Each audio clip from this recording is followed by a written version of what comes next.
POIKN ungkap 60% sampah di IKN harus bisa didaur ulang.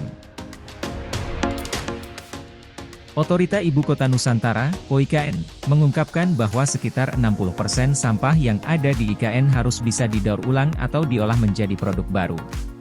Problem kota di mana-mana juga yang paling penting soal sampah, karena itu di IKN 60% dari sampah yang ada bisa didaur ulang, ujar Deputi Bidang Lingkungan Hidup dan Sumber Daya Alam POIKN Mirna Asnawati Safitri dalam diskusi daring di Jakarta, Senin.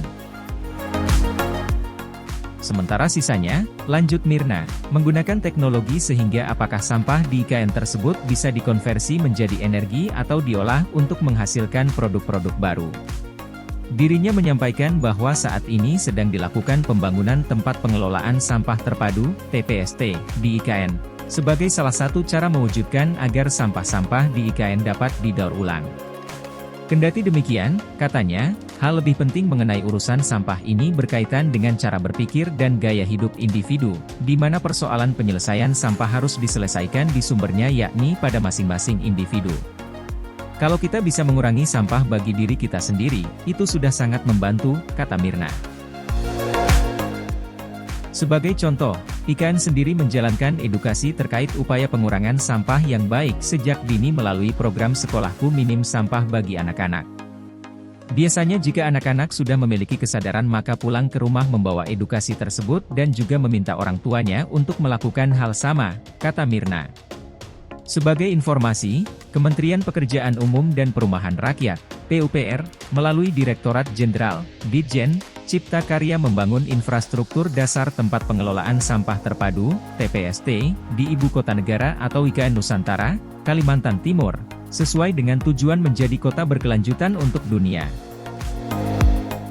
Berdasarkan Undang Nomor 3 Tahun 2022 tentang Ibu Kota Negara, salah satu tujuan pembangunan IKN Nusantara adalah menjadi kota berkelanjutan untuk dunia.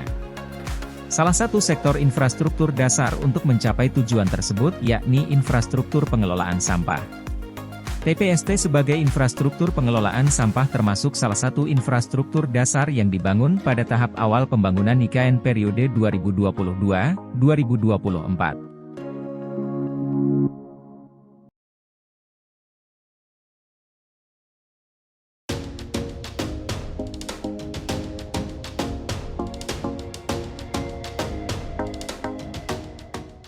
Transportasi publik dan mobilitas aktif jadi prioritas di IKN. Otorita Ibu Kota Nusantara, POIKN, mengungkapkan transportasi publik dan mobilitas aktif menjadi prioritas di Nusantara, Kalimantan Timur. Kami memiliki target yaitu 80% perjalanan menggunakan transportasi publik dan mobilitas aktif. Ini bukan hanya tentang efisiensi, tetapi juga mengenai menciptakan kesetaraan dalam mobilitas bagi semua masyarakat, ujar Deputi Bidang Sarana dan Prasarana POIKN Sylvia Halim di Jakarta, Sabtu. Sebagai bagian dari komitmen untuk menciptakan kota dunia untuk semua, yang layak huni, inklusif, dan berkelanjutan, POIKN terus memperkuat tekadnya dalam mewujudkan visi pembangunan yang berkelanjutan. Kepala POIKN Bambang Susantono telah menyampaikan langkah-langkah strategis dalam transformasi sistem transportasi di IKN. Bambang Susantono juga memperkenalkan jajaran tim asistensi ahli otorita IKN bidang transportasi sebagai upaya dalam mensukseskan pencapaian target yang telah ditanamkan dalam rencana induk dari perspektif transportasi, guna menciptakan kebijakan pembangunan dan pengelolaan transportasi yang ideal dengan tetap memperhatikan aspek ekonomi, sosial, dan lingkungan. Salah satu fokus utama dalam transformasi ini adalah peningkatan penggunaan transportasi publik dan mobilitas aktif. Tim asistensi ahli, yang dipimpin oleh William Sabandar dan Sekretaris Tim Resdiansyah, terdiri atas para ahli dari berbagai latar belakang keahlian dengan beragam perspektif sebagai perwujudan keikutsertaan para pelaku kepentingan dalam proses perencanaan dan pembangunan di IKN. Adapun, anggota tim asistensi ahli diisi oleh Tori Damantoro, Ibe Ilham Malik, Hafida Fahmiasari, Batari Saraswati, Profesor Erika Buhari, Cokorda Nirarta Samdi, dan Ki Darmaningtyas. Pembentukan tim asistensi ahli ini diharapkan mampu menghadirkan transformasi bermobilisasi di IKN dan kota mitra lainnya. William Sabandar mengatakan bahwa pihaknya memiliki Key Performance Indicators, KPI, yang menjadi fokus dalam mencapai target ini, termasuk aksesibilitas ke fasilitas kunci, koneksi transit yang efisien, dan pencapaian emisi bersih pada tahun 2045. Ketiga kerangka kebijakan, terintegrasi, cerdas, dan hijau, menjadi landasan utama bagi perubahan mendalam ini, kata William Sabandar.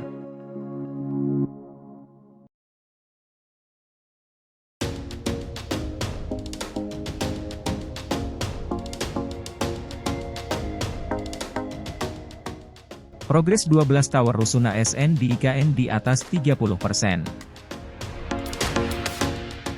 Kementerian Pekerjaan Umum dan Perumahan Rakyat, PUPR, melalui Satgas Pelaksanaan Pembangunan Infrastruktur Ibu Kota Negara, IKN, mengatakan pembangunan 12 tower rumah susun, rusun, ASN dan Hankam telah mencapai lebih dari 30%. Sudah di atas 30%, ujar Ketua Satgas, Kasatgas, Pelaksanaan Pembangunan Infrastruktur IKN Danis Sumadilaga di Jakarta, Jumat.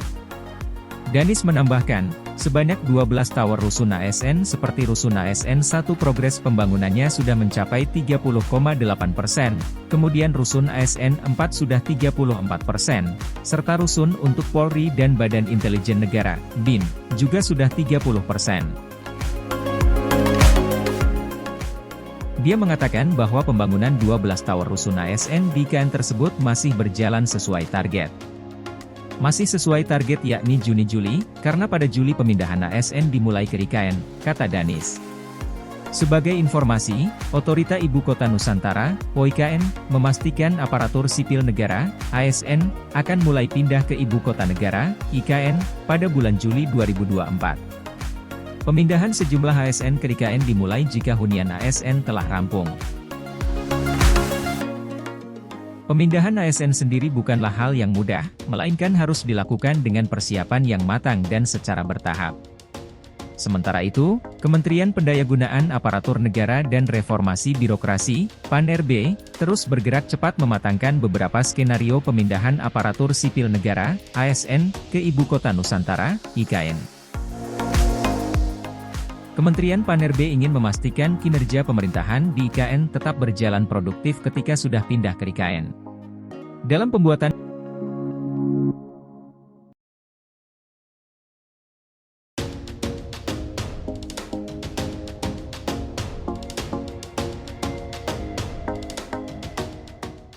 Wika bangun jalan tol IKN Seksi 3B 2 KKT Karyangau, SP, Tempadung.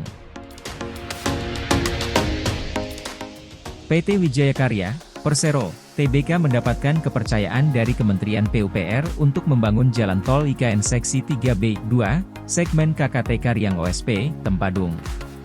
Pada proyek ini, Wika bergabung dalam kerja sama operasi, KSO, bersama Waskita, Jakon dan PT PP dengan nilai porsi proyek Wika sebesar Rp1,2 triliun. Pekerjaannya ditargetkan akan berlangsung hingga Juni 2025.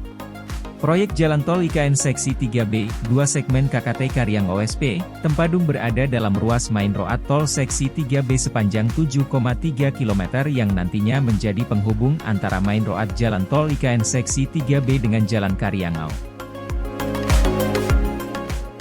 Paket jalan tol ini bertujuan untuk mendukung dan meningkatkan konektivitas wilayah Kalimantan Timur khususnya dari dan menuju kawasan Ibu Kota Negara Nusantara. Jalan tol ini juga akan memiliki 2 jembatan khusus satwa yang berada di area tersebut. Direktur Utama Wika Agung Budi Waskito, BW, menyampaikan bahwa proyek-proyek jalan tol IKN Seksi 3B, 2 segmen KKT Karyangau SP, Tempadung menambah panjang daftar portofolio karya Wika di IKN. Capaian ini sekaligus memotivasi Wika untuk mengupayakan pembangunan proyek di IKN berlangsung pada tempo yang sama sehingga dapat selesai tepat waktu dengan kualitas yang baik. Perolehan kontrak baru proyek Jalan Tol IKN Seksi 3B, 2 segmen KKT Karyangau SP, Tempadung juga menunjukkan kepercayaan serta dukungan yang terus diberikan oleh stakeholder. Begitu juga dengan adanya dukungan plafon ban garansi yang tertuang dalam Master Restructuring Agreement, MRA, antara Wika dengan lembaga keuangan telah membuka ruang yang lebih luas bagi perseroan untuk mengejar perolehan kontrak baru pada tahun 2024, ungkap Agung BW. Dukungan ini menjadi sebuah pijakan yang baik bagi Wika untuk melangkah ke depan sekaligus menuntaskan tugas-tugas yang telah dipercayakan sehingga masyarakat dapat merasakan manfaatnya secara lebih optimal.